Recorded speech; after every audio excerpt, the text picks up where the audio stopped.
Okay, I think we're ready. So let's go ahead and power up the simulator.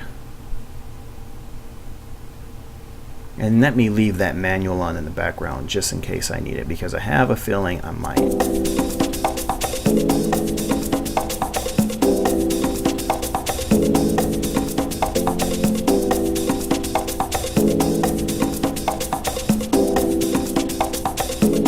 get the odd feeling. Alright, so it is 5 o'clock Pacific Daylight Savings Time. That should make it 2 minutes past 8 o'clock Eastern Standard Time.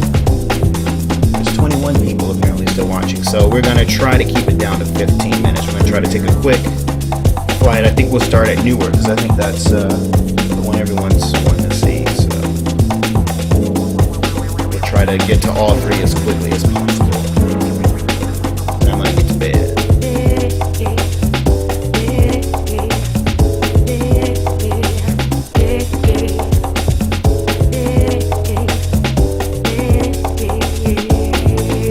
Eating salad for a week and preparing for the In-N-Out burger. You know, the good thing about In-N-Out is it's fresh.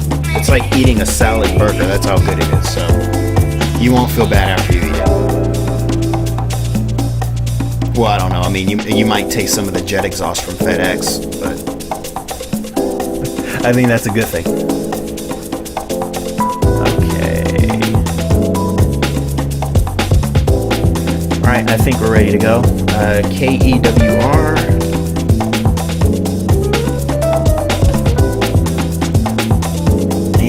I'm gonna play around with that Orbix thing that they just sent over. I'm calling it a thing. That's horrible. The Vans RV. Is it the RV4?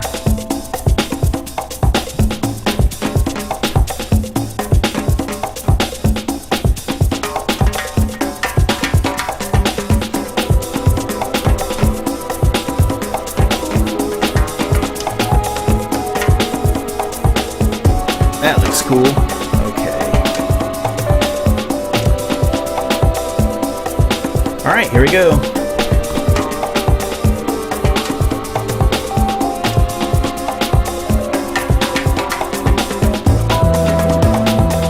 All right, Newark is loading.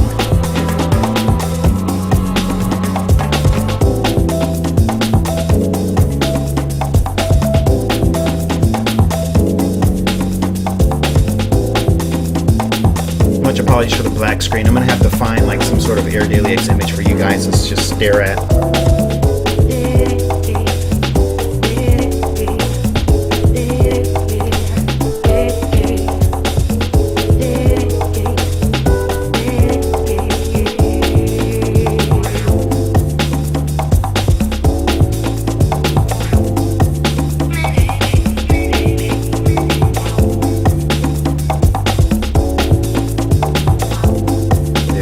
Daily news page.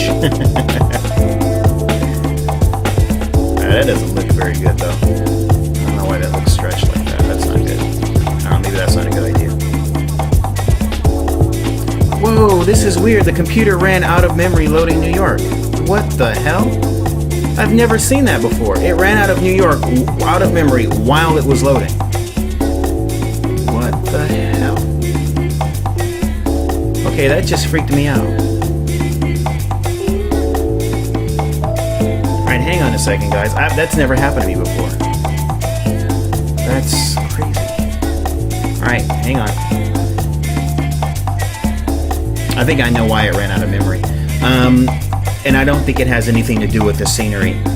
With Prepared V2, and this is just a note for any of you guys who have Prepared V2, you need to be very careful in your aircraft selection menu. If you know what aircraft and what livery you want, it's best to use the search function at the top. Go directly to it, only click on that, because unlike FSX, which uses 2D pictures, there's a reason why FSX uses 2D pictures. With FS9, you got the 3D rotating aircraft, and that never had any effect on memory. You could just load them up for days, it wouldn't make a difference. With FSX, obviously, that was a different case, because I always used to wonder, why does FSX use pictures instead of having the 3D aircraft floating around? So as it turns out, there was a reason for that. So with prepared V2, Lockheed Martin went in and they put the 3D aircraft in there so you can see the liveries and see the thing spinning around and you can zoom in and out on it. But the downside of that is that when you load up those textures, you're basically loading the aircraft like itself. And when I was searching through the Orbix Vans airplane, I loaded up like 10 of them before I got to the livery I wanted. And so that, I'm pretty sure, is what crashed out my memory.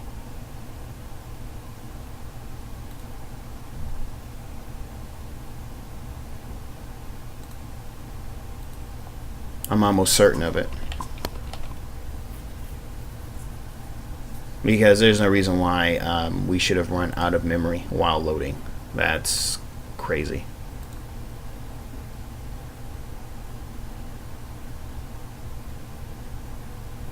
Okay, Lancer.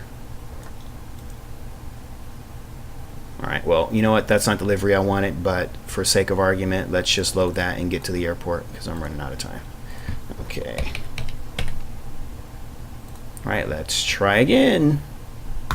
Here we go. We're loading.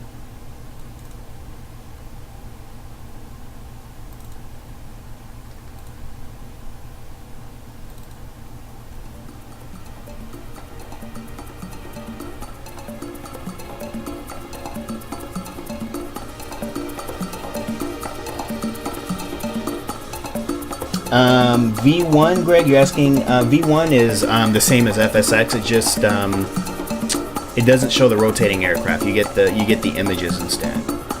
And actually, to be honest, for prepared V2, I would actually prefer if there was an option to go back to the images, because I have so many aircraft. There's so many different registration numbers and liveries that unless I write them down, I don't know what's what. So I have to click through them to know what's what.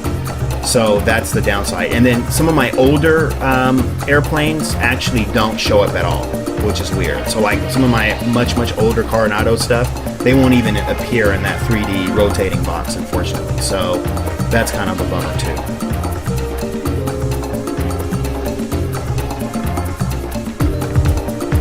So just an FYI for you guys using prepared V2. Don't load up all those planes. Know what you want and then just click only on that one, because that will affect your memory. Okay. Well, I think I clicked on the older... oh no, I think this is the right one. I'm not sure what I got.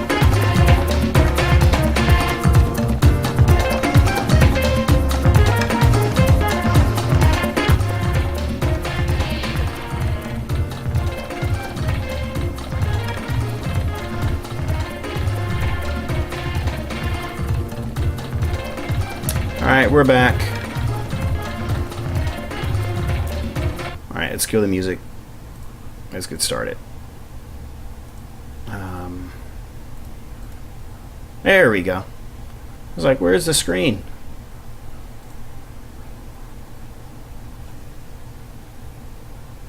Alright guys, so wasn't planning on doing this today. We were previously looking at Tropical Sims Rio Santos-Dumont, and kind of comparing that with sorry, it's a little bit late for me, so there's gonna be a lot of ums, with Paulo Ricardo's Rio scenery as well. So the both sceneries work pretty good together. A couple of issues that I need to work out. A lot of default buildings appearing in the cities where they probably shouldn't be, but other than that, everything actually looks really good with that. So for Greg Sanderson, we're gonna just quickly take a look at the update. Let me turn this off. That's annoying. Okay. We're gonna take a quick look at the update for JV Tiski New York airports. So you know what? I'm not even sure if they loaded or if I'm looking at default. Hang on.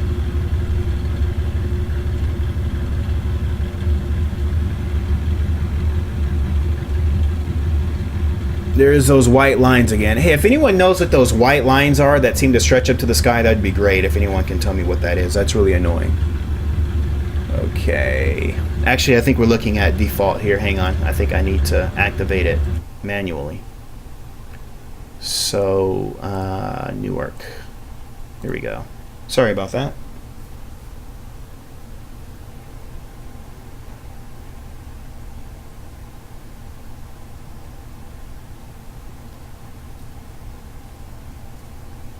Luckily, this system loads textures really, really fast, so it should be less than a minute. And it's already 5:13. I want to be done by 5:15. But Flight Simulator tends to have that effect on me anyway. I never finish when I want to. Unless I really stick to my flight plan, which we're obviously not doing today.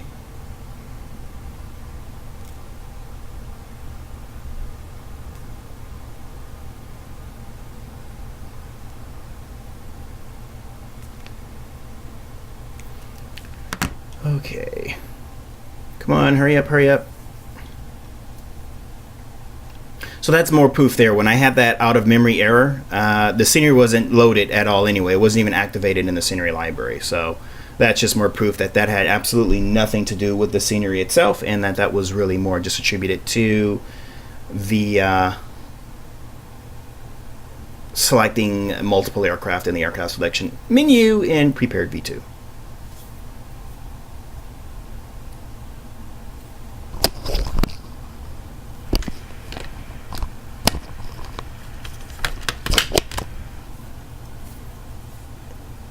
I think it's really a trip too how you can watch the scenery load in real time. I think that's pretty interesting. You see it appear before your eyes.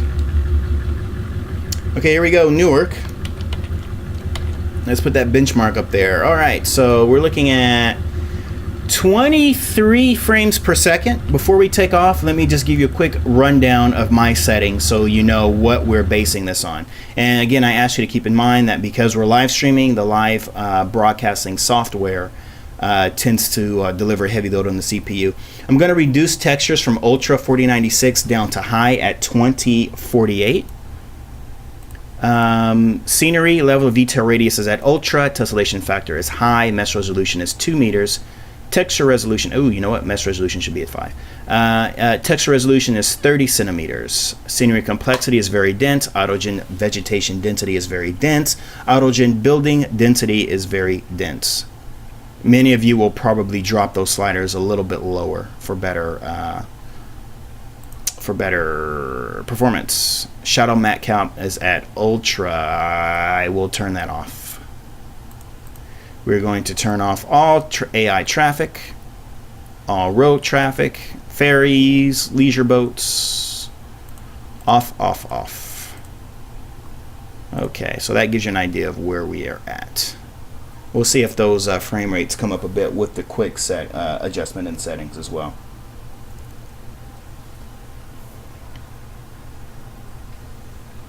So BenCap is asking what the scenery is. This is the JV Tiski New York City sceneries. New York City X, I believe. Or New York Airports X, sorry.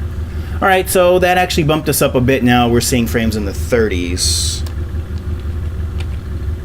All right, let's take a look.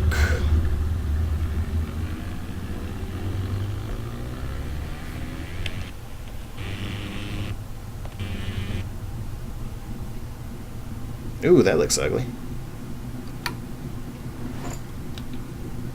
Or are those gauges going to come back, or are they going to stay gone forever? Oh my god. That's got to be a memory issue there, isn't it?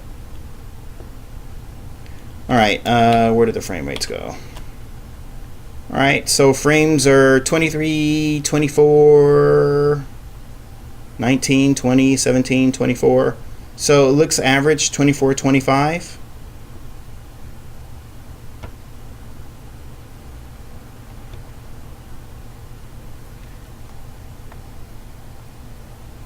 What happened to the sound?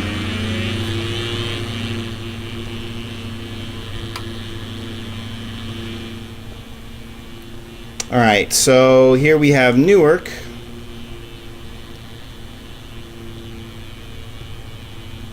Frame 16, 17, 20.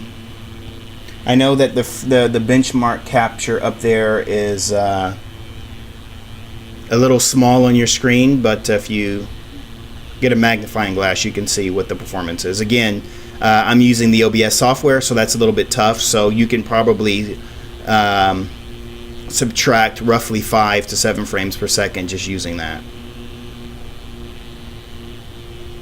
I'm guessing.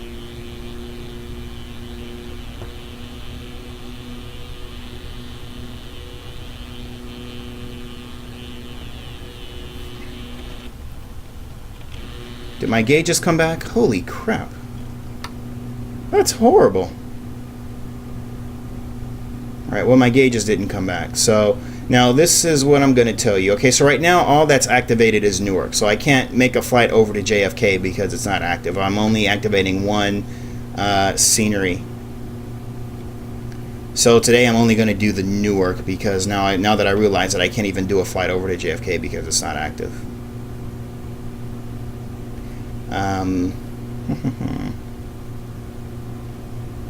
Alright, well, that's Newark for you.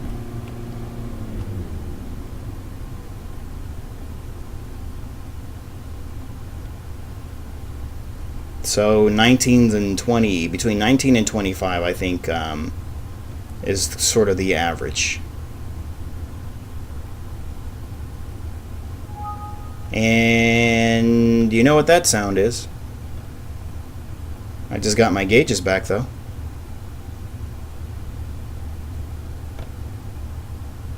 So one of the things I'm going to have to do is really test the scenery while not broadcasting live, just to get an idea of how big the difference is between broadcasting and not broadcasting. So it's not 100% fair to judge it just based on what I'm showing because I am broadcasting. So just keep that in mind, please. And I'll try to give some more formal feedback tomorrow when I have time to play with the scenery while I'm not broadcasting. I think that's just only fair to mention.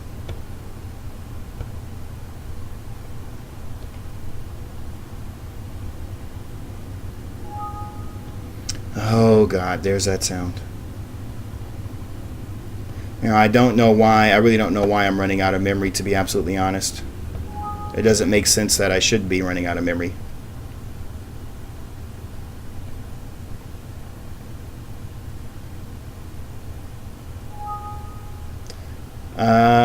Frame rates are still 17, now down 17, between 17 and 25.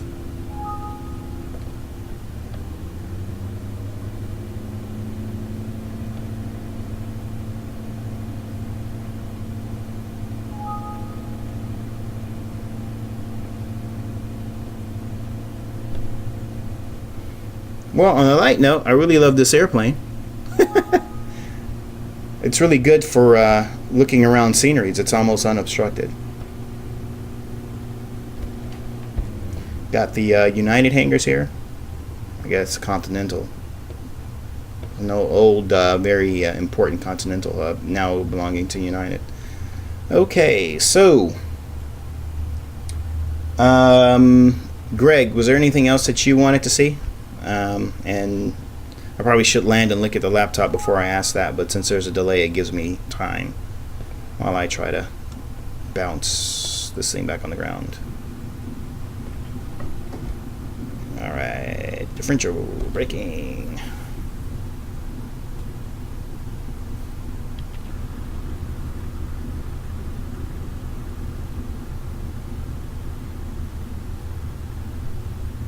Well, those lights look weird, don't they?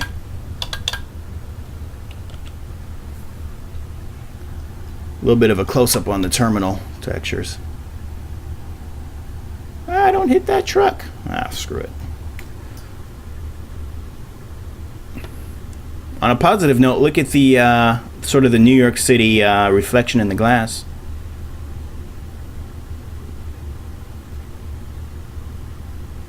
Alright, so there's Newark. So let's see. Any other questions? Have I tried it without the city? Yeah, I can do that, but I've already run out of memory, so that would require me to have to restart the simulator, and I'm kind of short on time now. I kind of went way over than I wanted to. So I'll try to get in, let's say, an hour tomorrow. Let's say maybe 12 p.m., maybe 11 a.m. Pacific time. I'll try to get one more look at the scenery, and I'll play with it as well. But yeah, gee, if you could test that and let me know what your feedback is too, that would be great, especially on your system. It would be nice to know what your feedback is, your experience. I did the BGL Lite, so it's the one that says in the installer, it's the one that says for best performance. So that's the one that I used. So, all right, guys. Well, thanks for hanging out. Another very interesting stream. Be sure to also check out the Tropical Sim Santos-Dumont with Paulo Ricardo's Rio. Very good combination. Great, very, very good scenic approach. Awesome, awesome stuff. So, without further ado, I am going to bed. Again, thanks, guys, for hanging out, as always. I know I don't announce these things ahead of time, but you guys always seem to come on and hang out, so much appreciated, guys. And stay tuned, as always, airdailyx.net. Your #1 source for flight simulation news. All right, guys, I'm out. Take care. Have a good one. And safe flying. Peace.